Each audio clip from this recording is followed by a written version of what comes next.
The grand ballroom of Buckingham Palace sparkled under the light of 1,000 crystal chandeliers. Golden fixtures reflected off polished marble floors, creating an atmosphere of royal magnificence that had witnessed centuries of British history. Tonight, however, something different hung in the air, a tension that even the most experienced palace staff could feel in their bones. King Charles III stood at the center of the reception, his formal evening wear immaculate as always. The black tailcoat fitted perfectly across his shoulders, and the various medals and honors adorned his chest with the weight of tradition and responsibility. At 75 years old, he carried himself with the dignity expected of a monarch, yet those closest to him could see the subtle signs of strain around his eyes. The occasion was the annual Commonwealth reception, one of the most significant diplomatic events of the year. Representatives from 54 nations had gathered in London, filling the palace with a rainbow of traditional dress, diplomatic uniforms, and elegant evening wear. The air buzzed with conversations in dozens of languages, creating a symphony of international relations that had taken months to coordinate. Queen Camilla moved gracefully through the crowd, her silver hair styled perfectly and her deep blue gown catching the light as she engaged with various dignitaries. She had mastered the art of royal conversation over the years, knowing exactly how long to speak with each guest and what topics would be most appropriate for each cultural context. Her journey from controversial figure to respected queen consort had been long and carefully managed, but tonight she seemed particularly focused on her duties. Near the eastern wall of the ballroom, Catherine, Princess of Wales, stood in conversation with the Canadian High Commissioner and his wife. Her emerald green gown was a stunning choice that complemented her dark hair, which was styled in an elegant updo that showcased the diamond earrings that had once belonged to Princess Diana. At 41, Kate had grown into her role as future queen with remarkable grace, though the pressures of royal life had become increasingly complex over the past year. The princess had been dealing with personal challenges that few outside the inner circle of the royal family truly understood.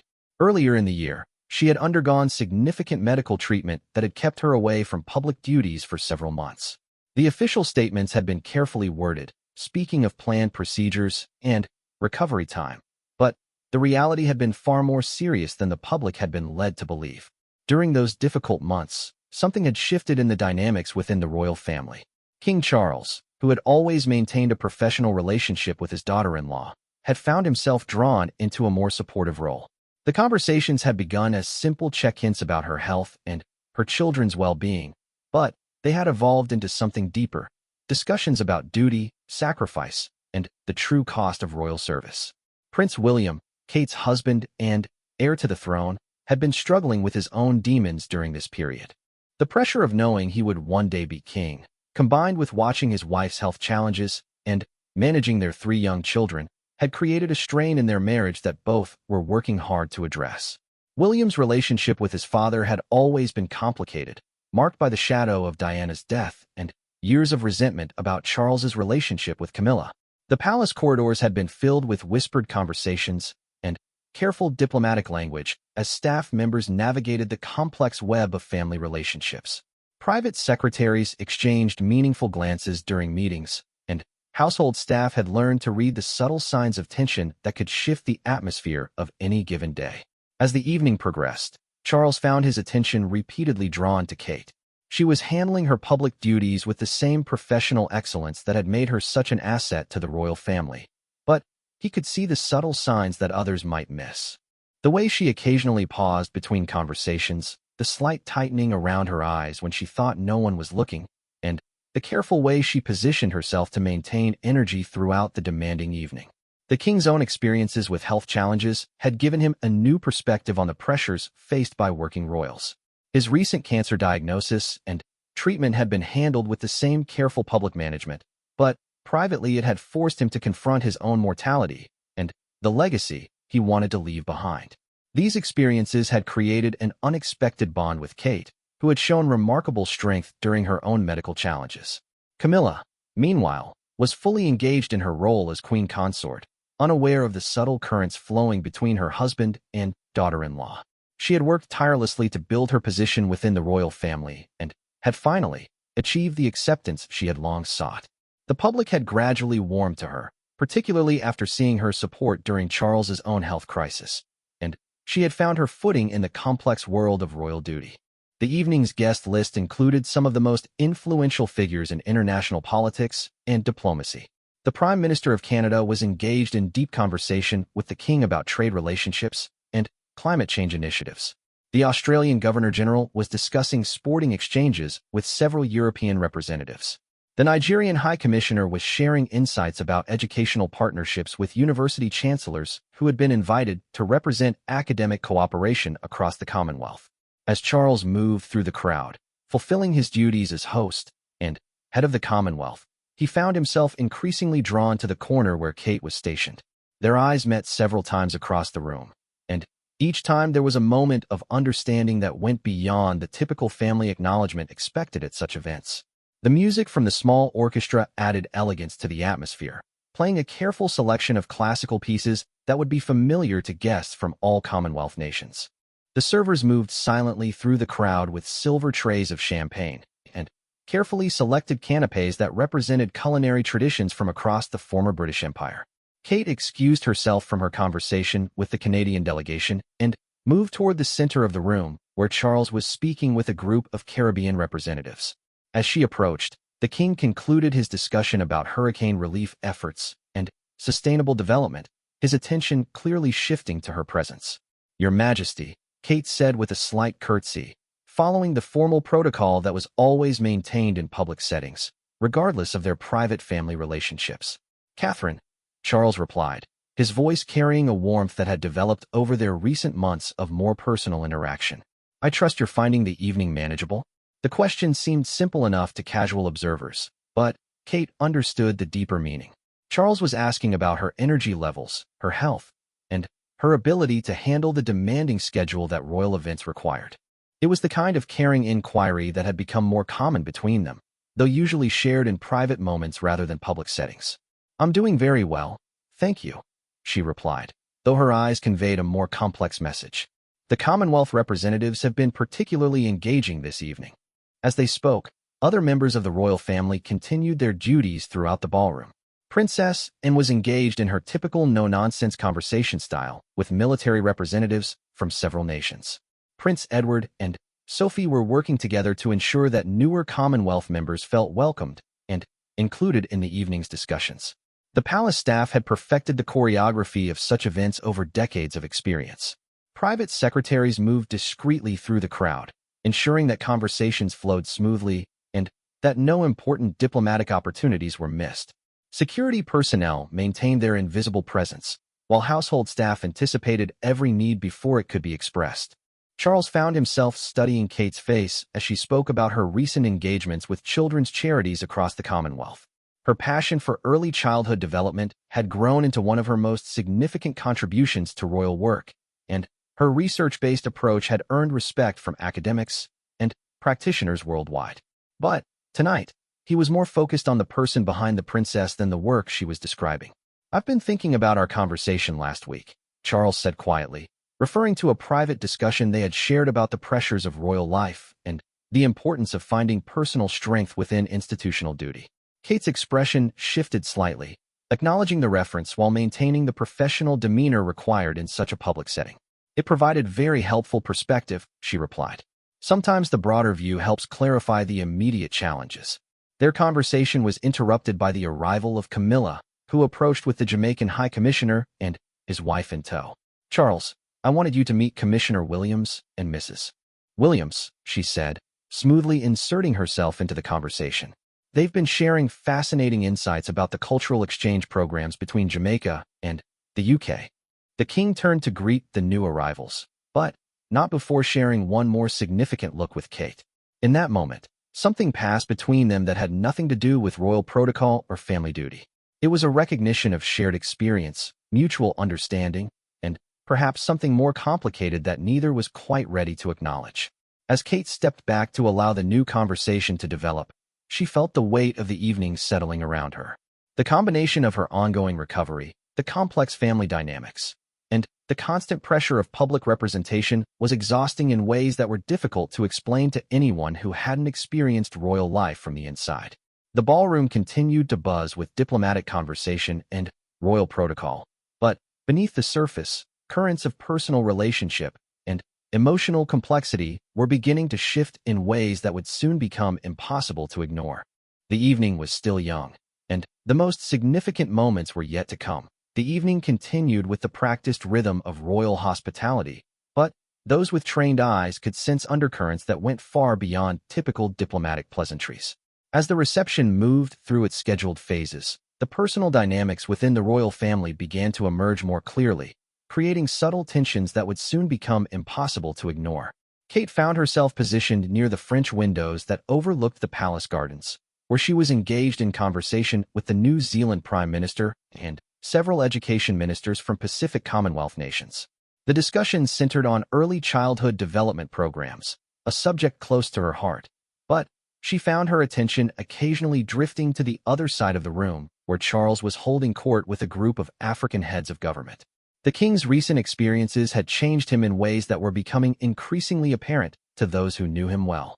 His battle with cancer had not only tested his physical resilience, but had also forced him to confront questions about legacy, family, and the personal costs of a life spent in service to others. These reflections had led to a period of introspection that was unusual for a man who had spent decades focused primarily on duty and public service. During Kate's own health challenges, Charles had surprised many within the palace by taking a particularly active interest in her well-being. What had begun as formal inquiries about her recovery had evolved into deeper conversations about the pressures they both faced, the sacrifices required by their positions, and the ways in which personal struggles could actually strengthen one's capacity for leadership. William, meanwhile, was stationed across the room near the main entrance, greeting late arrivals and ensuring that protocol was properly observed. His relationship with both his father and his wife had grown more complex during the recent months of health challenges and family stress. The future king was grappling with his own understanding of duty and personal happiness, questions that had taken on new urgency as he watched the people he cared about struggle with serious health issues. The Prince of Wales had always carried the burden of knowing that his entire life was predetermined by birth, but recent events had forced him to confront the human cost of royal service in more personal terms. Watching Kate struggle with her health challenges had brought back painful memories of his mother's own battles with the pressures of royal life, creating emotional connections that he was still learning to process. Camilla continued to work the room with the skill of someone who had spent years perfecting the art of royal engagement. She had found her rhythm as queen consort, finally achieving the acceptance and respect that had eluded her for so many years. Her conversations with Commonwealth representatives were substantive and well-informed, covering everything from environmental conservation to cultural preservation across the former British territories. The Queen Consort had worked particularly hard to establish relationships with the wives and female partners of Commonwealth leaders, recognizing the important role they played in international relations even when they held no official positions themselves. Her approach was personal and genuine, drawing on her own experiences as someone who had navigated complex public scrutiny to find her place within the institutional framework of the monarchy. As the evening progressed, a subtle shift began to occur in the positioning of the royal family members. Charles found reasons to move closer to Kate's section of the room, engaging with guests who happened to be near her location. Their paths crossed several times, each encounter lasting slightly longer than protocol would typically require. During one such interaction, Kate was discussing mental health initiatives with the Canadian delegation when Charles approached to introduce the topic of environmental sustainability in mental health programming. The conversation that followed revealed the depth of understanding that had developed between them, as they built on each other's points in ways that demonstrated both professional collaboration and personal connection. The Princess of Wales has been pioneering work that connects early childhood development with environmental awareness, Charles explained to the Canadian High Commissioner. Her research has shown remarkable correlations between nature exposure and emotional resilience in young children.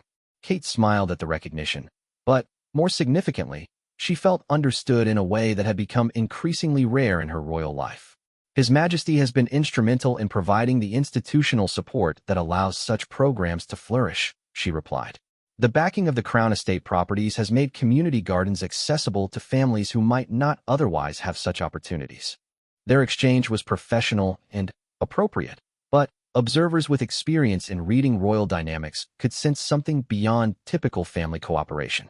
There was an energy between them that suggested shared understanding, mutual respect, and perhaps something more complicated that neither seemed fully ready to acknowledge. The palace staff, trained to notice every subtle shift in royal dynamics, had begun to observe these interactions with increasing attention. Private secretaries exchanged meaningful glances, and household managers made note of seating arrangements and conversation patterns that might require adjustment for future events. Meanwhile, William was becoming increasingly aware of the developing dynamic between his father and his wife.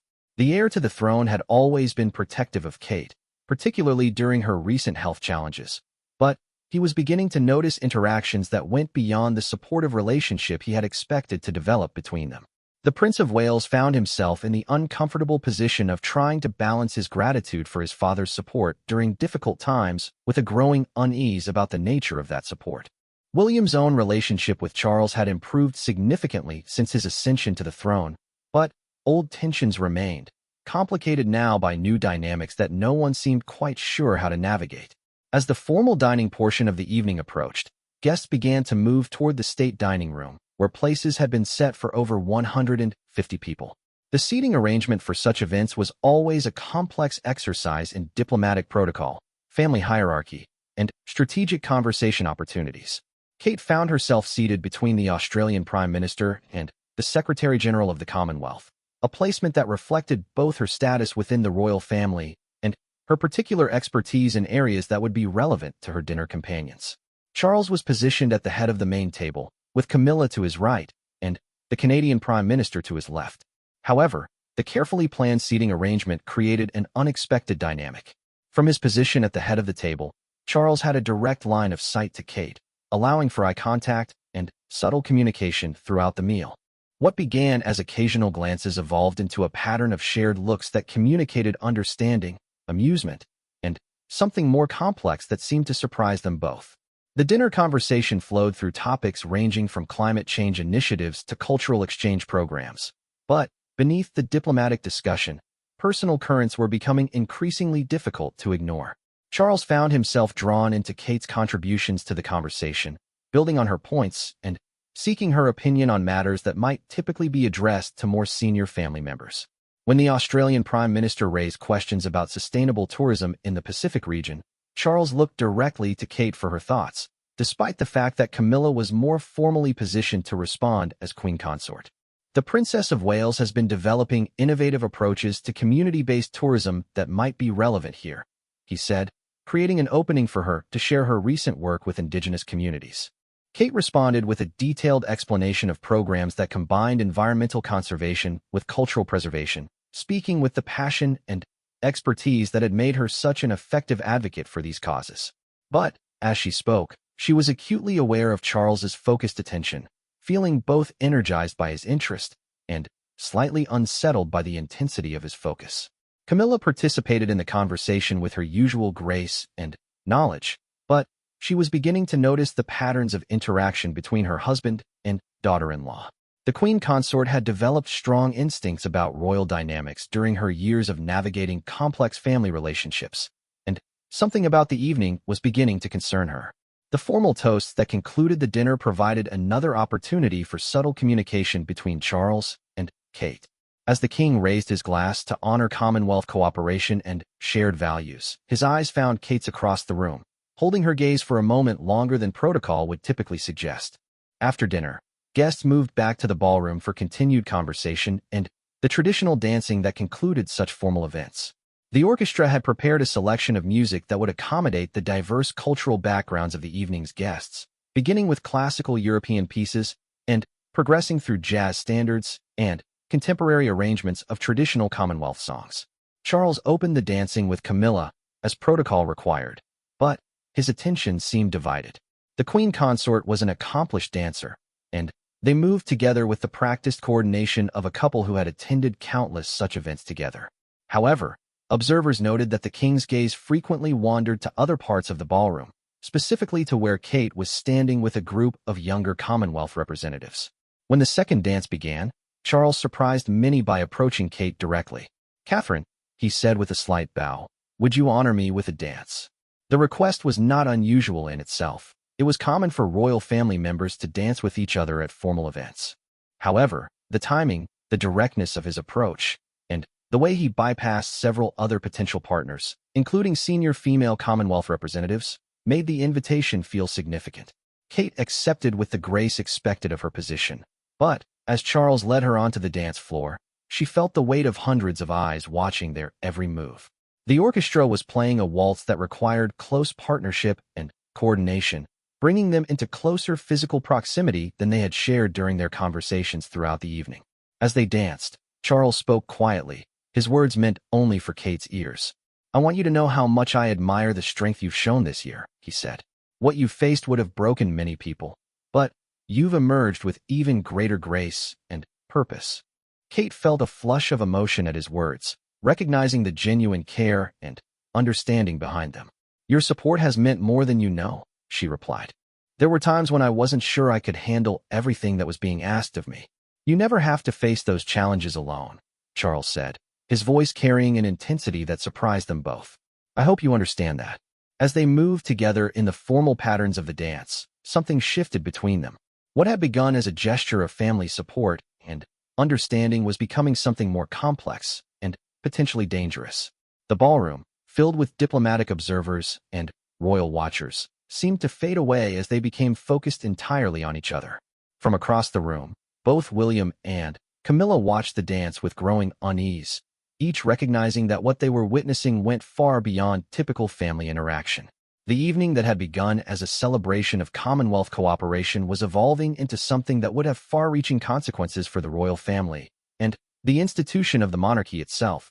The waltz continued, but time seemed to slow as Charles and Kate moved together across the polished floor of the ballroom.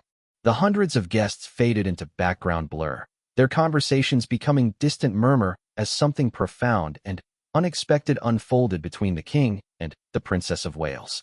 Every step of the dance brought them closer not just physically, but emotionally, crossing boundaries that neither had fully intended to approach. Charles felt a stirring of emotions that he had not experienced in decades.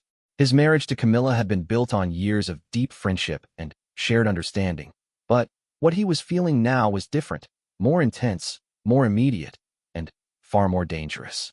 Kate's presence in his arms felt both perfectly natural and completely forbidden, creating an internal conflict that threatened to overwhelm his usually careful self-control. "Charles," Kate said quietly, using his first name rather than his title, a breach of protocol that neither of them acknowledged, but both felt deeply. "I need to tell you something that I haven't been able to say to anyone else."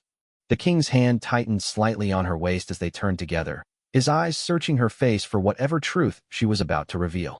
"You can tell me anything," he replied, meaning it more completely than he had ever meant such words before.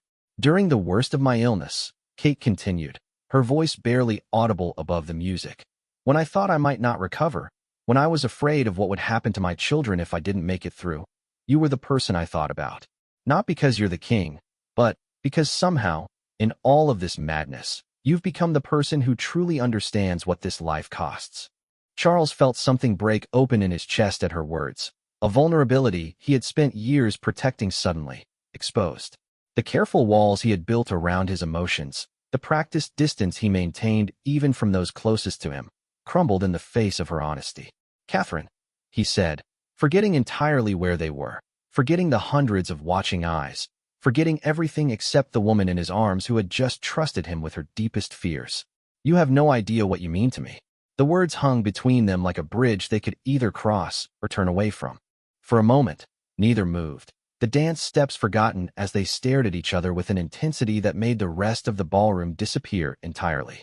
From her position near the edge of the dance floor, Camilla watched her husband with growing alarm. She had seen Charles dance with many women over the years, had watched him fulfill his royal duties with countless partners at countless events. But she had never seen him look at another woman the way he was looking at Kate.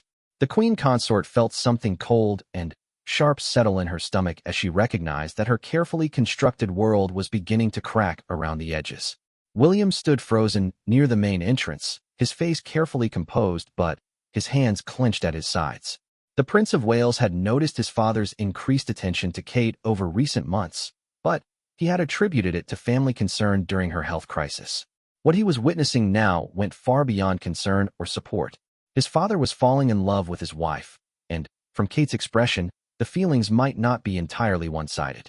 The orchestra transitioned smoothly into the next piece, but Charles and Kate remained locked in their private moment, the formal dance becoming something far more intimate and personal. Other couples swirled around them, but they seemed to exist in a bubble of shared understanding and growing attraction that was becoming impossible to deny or ignore. "We need to stop this," Kate whispered, though her body language contradicted her words entirely. Instead of pulling away, she seemed to move closer, her hand tightening on his shoulder as if she were afraid to let him go. "I know," Charles replied, but he made no move to end the dance or create distance between them. "But I don't know how." The admission was devastating in its honesty. The King of England, a man trained from birth to prioritize duty over personal desire, was confessing that he was losing control of emotions that threatened everything he had spent his life building and protecting. The institution of the monarchy, his marriage, his relationship with his son, the stability of the royal family itself, all of it was at risk because of what was happening in this moment. As the music swelled around them, Charles found himself studying every detail of Kate's face as if he were trying to memorize it. The way her eyes darkened when she was moved by strong emotion, the slight flush that colored her cheeks when she was nervous or excited, the graceful line of her neck, and the way her hair caught the light from the chandeliers above. "You're so beautiful," he said softly, the words escaping before he could stop them. "Not just physically, though you are that, but the strength you've shown, the grace with which you've handled everything that's been thrown at you, the way you've grown into this impossible role. You're extraordinary, Catherine." Kate felt tears threaten at his words, not because they were unexpected, but because they came from someone who truly understood the weight of what she carried every day. William loved her, she knew that, but he had been born into royal life and sometimes took for granted the sacrifices it required. Charles had chosen this life, had fought for it, and sacrificed for it, and his recognition of her struggles felt like validation she hadn't known she needed. "You make it easier," she replied. "Somehow, knowing that you understand, that you see what it costs, it makes the burden lighter." They were speaking now as if they were alone, their voices low and intimate despite the crowd around them. Other dancers gave them space, perhaps sensing the intensity of their interaction, or perhaps responding to some subtle signal from the ever-watchful palace staff who were beginning to realize that protocol was being stretched to its breaking point. The king's private secretary, Sir Clive Alderton, stood near the orchestra with growing concern.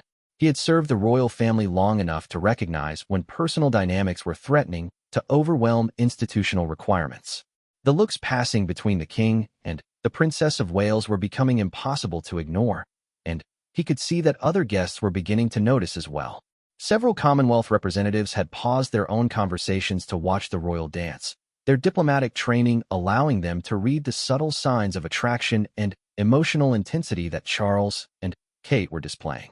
While most would never speak publicly about what they witnessed, such observations had a way of becoming part of the international conversation about the British royal family. As the music reached its crescendo, Charles made a decision that would change everything.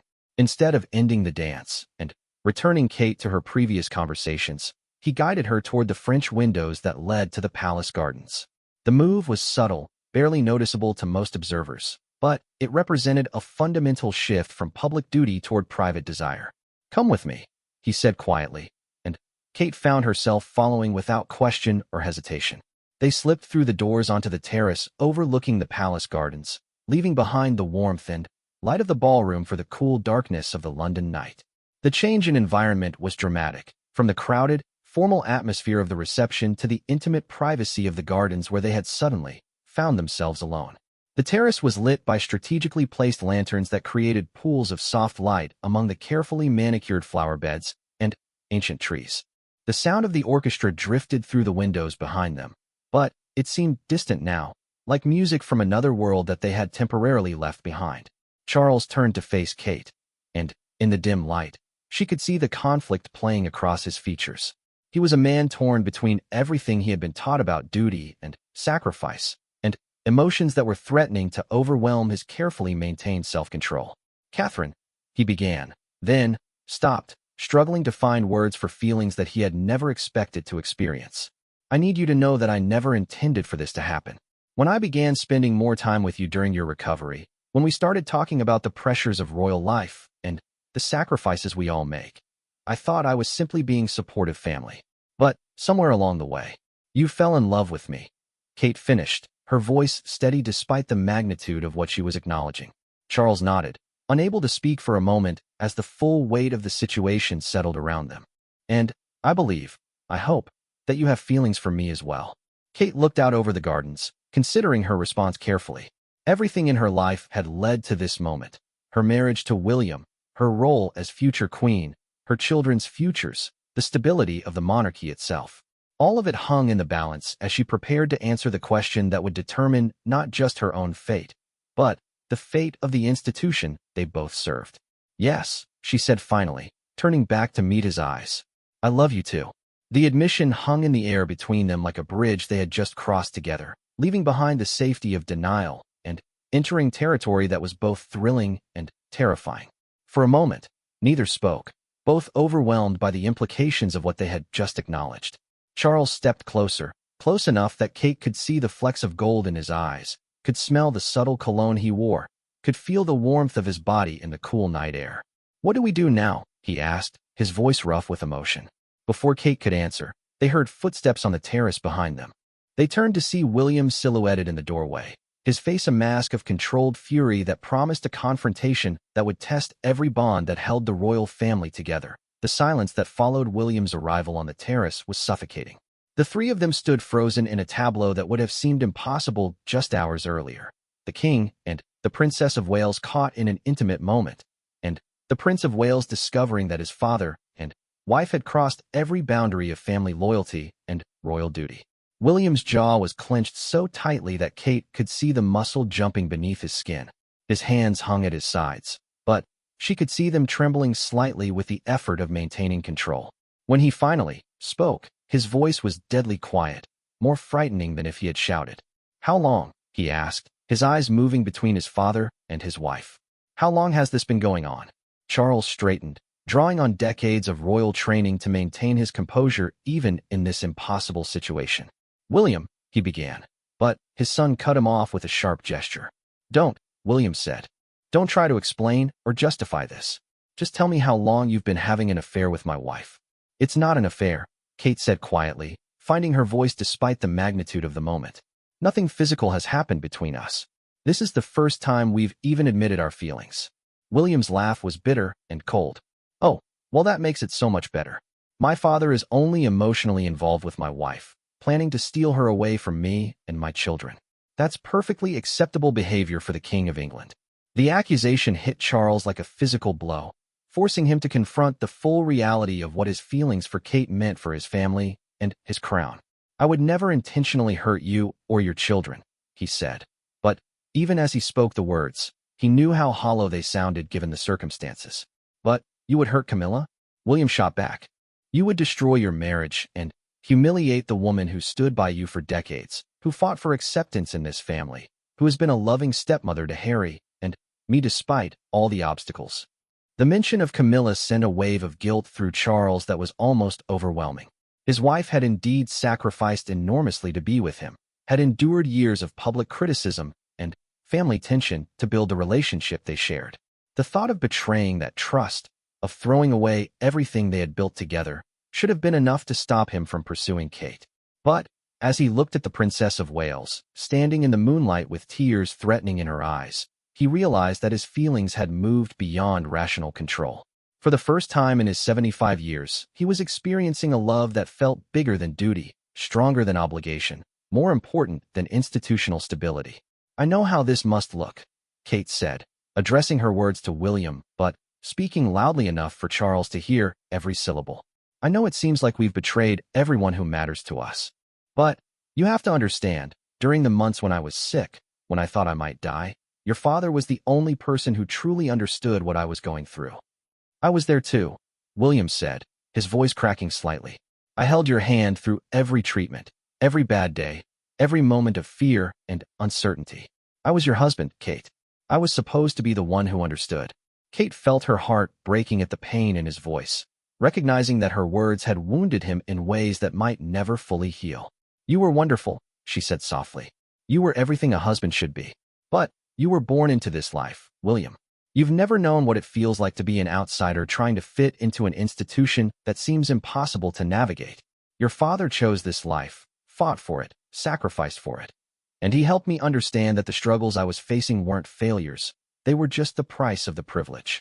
Charles watched the exchange between his son and daughter-in-law with growing anguish, recognizing that every word was creating wounds that might never heal. The family he had worked so hard to rebuild after years of distance and resentment was disintegrating before his eyes, and he was the cause of the destruction. So what happens now? William asked, his anger giving way to a weary resignation that was somehow more devastating than his fury had been. Do you divorce me and marry my father? Do we explain to George, Charlotte, and Louis that their grandfather is now their stepfather? Do we tell the British people that their king has abandoned his wife for his daughter-in-law? The practical implications of their situation began to settle around them like a suffocating blanket. The constitutional crisis that would result from such a scandal would threaten the very foundation of the monarchy. Parliament would be forced to intervene, the Commonwealth nations would question their continued allegiance to the crown, and the institution that had survived for over 1,000 years might not survive the personal choices of its current occupants. We haven't thought that far ahead, Charles admitted, his voice heavy with the weight of understanding what they were potentially facing. We've only just admitted our feelings to ourselves, let alone to each other. Well, perhaps it's time to think, William said sharply. Perhaps it's time to consider the consequences of this madness before you destroy everything our family has worked to build. As if summoned by the tension, Camilla appeared in the doorway behind William, her face pale, but composed. The queen consort had clearly been searching for her husband and had followed the sound of voices to discover the confrontation unfolding on the terrace. I thought I might find you here, she said calmly, though Kate could see the tremor in her hands that betrayed her emotional state. The Canadian Prime Minister has been asking for you, Charles.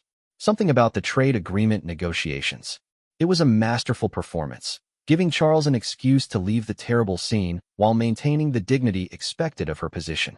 But her eyes told a different story as she looked between her husband and Kate, clearly understanding that she had walked into the middle of a crisis that threatened everything she had worked to build. Charles looked at his wife with a mixture of gratitude and guilt that was painful to witness. Camilla, he began, but she held up a hand to stop him. Not here, she said quietly. Not now. Let's return to our guests and address whatever this is privately, as a family should. The suggestion was wise and appropriate, but Kate could see that Camilla's composure was costing her enormous effort.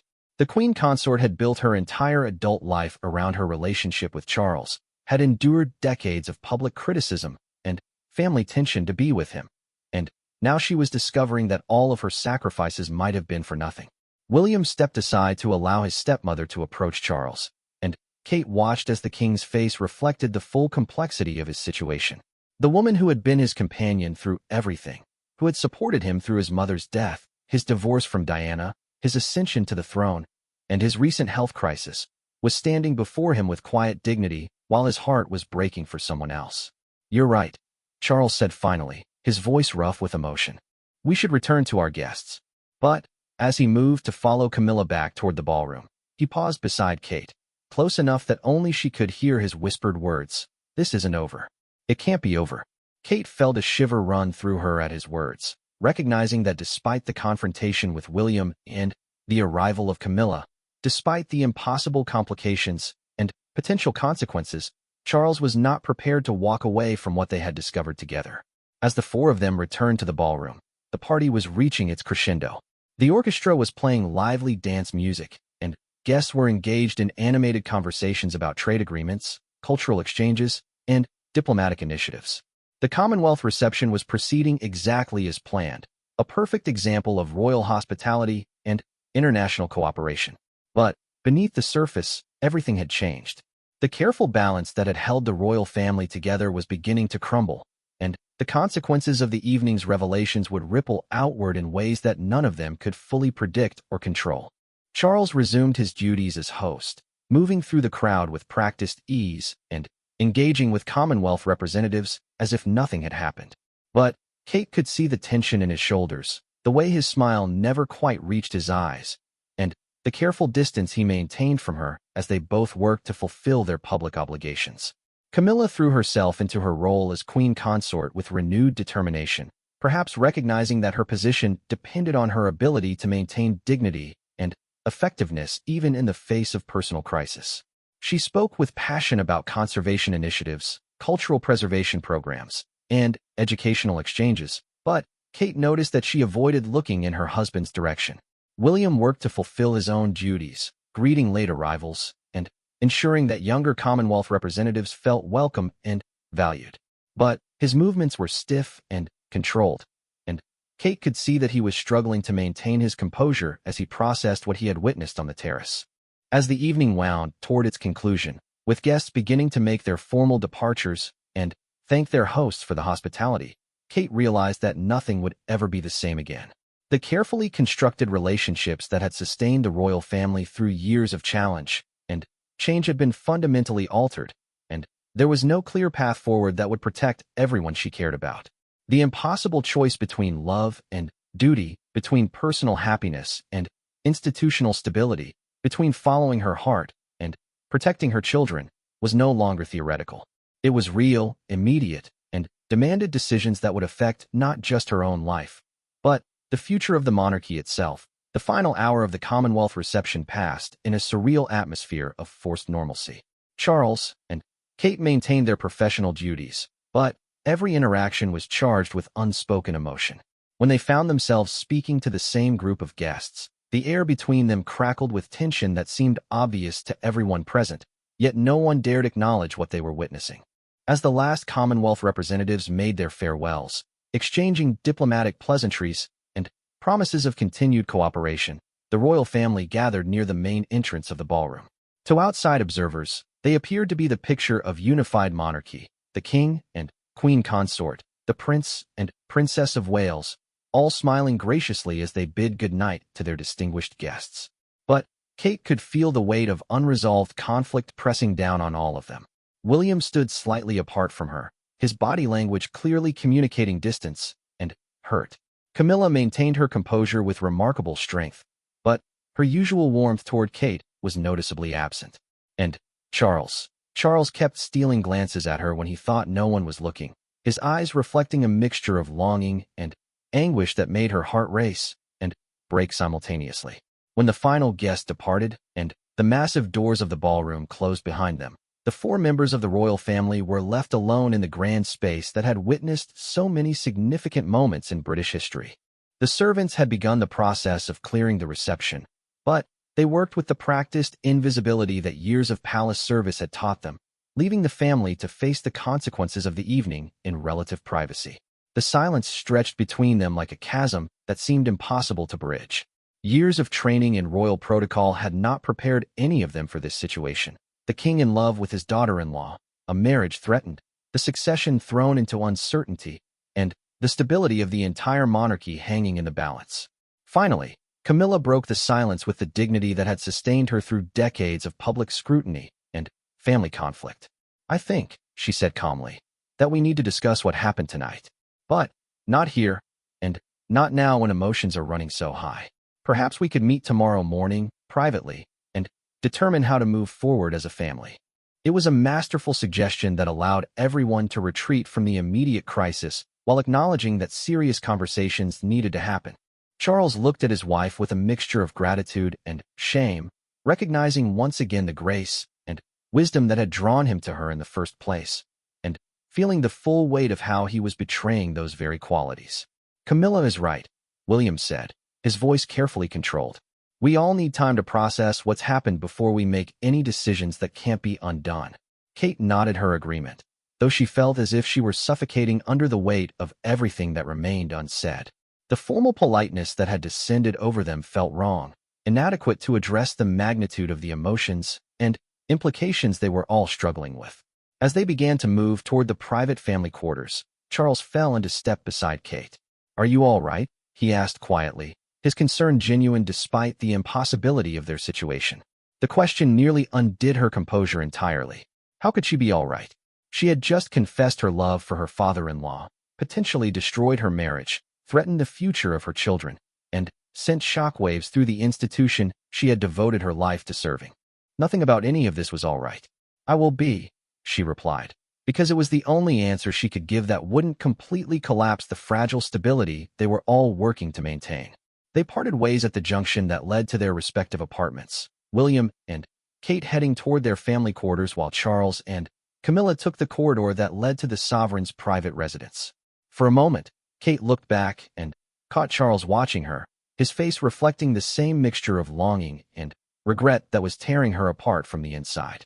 The walk to their apartment passed in complete silence. William's anger seemed to have evolved into something deeper and more complex, hurt, disappointment, and a kind of weary resignation that was somehow more devastating than fury would have been. When they finally reached the privacy of their own sitting room, he turned to face her with eyes that held years of shared history and love alongside fresh pain. "Help me understand," he said quietly. "Help me understand how we got here." Kate sank into one of the comfortable armchairs that had become familiar through years of family evenings and private conversations. The room was decorated with personal touches that reflected their life together. Photographs of their children, artwork they had chosen together, books that represented their shared interests and individual passions. "I don't know if I can explain it in a way that will make sense," she began, struggling to find words for emotions that had taken her by surprise as much as they had surprised everyone else. "When I was sick, when I was facing the possibility that I might not survive, it changed something fundamental about how I saw everything. The priorities I had held, the relationships I thought were most important, the way I understood love and duty and sacrifice, all of it shifted." William sat across from her, his face reflecting the effort it was taking him to listen without interrupting, to try to understand rather than simply react to the pain he was feeling. "Your father," Kate continued, "approached my situation from a perspective that I hadn't expected. He didn't try to minimize what I was going through or reassure me that everything would be fine. Instead, he acknowledged how difficult it was, how much strength it required, and he shared his own experiences with the costs of royal life in a way that made me feel understood rather than judged. And you fell in love with that understanding," William said, his voice flat, but not accusatory. Kate nodded, tears finally beginning to fall as she acknowledged the full reality of what had happened. "I fell in love with feeling understood, and somewhere in that process, I fell in love with him." The confession hung between them like a bridge that had finally been completed, allowing them to see clearly across the gulf that had opened in their marriage. William was quiet for a long time, processing not just her words but everything he had observed over the past few months. "I should have seen it," he said finally. "The way you lit up when he paid attention to your work, the way you looked forward to family dinners when he would be there, the way you started dressing differently when you knew you would see him. I should have recognized what was happening. Would it have made a difference?" Kate asked. "If you had confronted us earlier, before we admitted our feelings to ourselves, would it have changed anything?" William considered the question seriously before answering. "I don't know. Maybe. Or maybe this was inevitable from the moment you two started connecting on that deeper level." He paused, looking directly at her. "The question now is what we do about it." Meanwhile, in the sovereign's private quarters, Charles and Camilla were having their own reckoning with the evening's revelations. The queen consort had maintained her composure throughout the public portions of the crisis, but now, in the privacy of their own space, the full impact of what she had discovered was beginning to sink in. "How long have you been in love with her?" Camilla asked, her voice remarkably steady given the circumstances. Charles had always admired his wife's ability to cut straight to the heart of difficult situations, but tonight that directness felt like a blade. "I'm not sure," he replied honestly. "It developed so gradually that I didn't recognize what was happening until it was already too late." "But you do recognize it now," Camilla said. It wasn't a question. "Yes," Charles admitted, the single word carrying the weight of everything that acknowledgement meant for their marriage, their family, and their future. Camilla walked to the window that overlooked the palace gardens where Charles and Kate had shared their moment of truth just hours earlier. "I spent so many years fighting for this," she said quietly. "Fighting for acceptance, fighting for respect, fighting to be seen as worthy of being your partner. And now I discover that despite all of that effort, despite everything we've built together, you've fallen in love with someone else." The pain in her voice was devastating to hear, and Charles felt the full weight of how his emotions were destroying someone who had sacrificed enormously to be with him. "Camilla," he began, but she held up a hand to stop him. "I'm not finished," she said firmly. "I need you to understand what you're asking me to consider. You're asking me to step aside gracefully while you pursue a relationship with your son's wife. You're asking me to watch you destroy William's family, to watch you potentially bring down the monarchy itself, and to do it with dignity and understanding." Charles had no answer for her, because she was absolutely right. What he was feeling for Kate was asking everyone around him to accept unacceptable sacrifices, to watch him prioritize his personal happiness over every other consideration that had guided his life. "I know it's impossible," he said finally. "I know it's unfair and selfish and potentially catastrophic. But I also know that what I feel for Catherine is unlike anything I've ever experienced. It's not just attraction or infatuation. It's a connection that feels fundamental to who I am." "More fundamental than our marriage?" Camilla asked, turning back to face him. "More fundamental than your relationship with your son? More fundamental than your duty to the crown?" The question struck at the heart of everything Charles was struggling with. For 75 years, he had been trained to prioritize duty over personal desire, to understand that his individual wants were secondary to the needs of the institution he served. The idea that he was now prepared to risk everything for love felt both thrilling and terrifying. "I don't know," he admitted. "I wish I could give you a different answer, but I honestly don't know." The next morning brought no clarity, only the harsh light of day illuminating the impossible situation they had all created. The British press was full of glowing coverage of the Commonwealth reception, praising the royal family's hospitality and the successful diplomatic outcomes of the evening. None of the journalists had detected the personal drama that had unfolded alongside the official proceedings. But within the palace, the consequences of the previous evening were beginning to ripple outward. Private secretaries moved carefully through their morning briefings, unsure how to address the subtle shifts they had observed in royal family dynamics. Household staff exchanged meaningful glances but maintained the professional discretion that was essential to their positions. The promised family meeting took place in the king's private study, a room that had witnessed countless significant conversations throughout British history. The four of them sat in comfortable chairs arranged around a fireplace that had warmed monarchs and their families for generations. The conversation that followed was unlike any that room had ever hosted. It was honest and painful and complicated, touching on love and duty, sacrifice and selfishness, the nature of marriage and the requirements of monarchy. There were moments of anger and moments of surprising tenderness, accusations and apologies, ultimatums and desperate pleas for understanding. When it was over, nothing had been resolved, but everything had been acknowledged. The royal family faced a crisis that had no clear solution, no obvious path forward that would protect everyone involved while preserving the institution they all served. Charles looked at Kate across the room and reached out his hand, not to Camilla, who sat beside him as his wife and queen consort, but to the woman who had captured his heart and threatened everything he had ever known. The entire room fell into silence as his choice became clear to everyone present. In reaching for Kate instead of Camilla, Charles had made a decision that would reshape the British monarchy, redefine royal duty, and demonstrate that even kings could choose love over obligation when the stakes were high enough. The silence stretched on as everyone present understood they had just witnessed a moment that would echo through history, a choice that proved that beneath all the pageantry and protocol, the royal family was as human and fallible as anyone else. Charles had reached for Kate, and in doing so, had changed everything forever.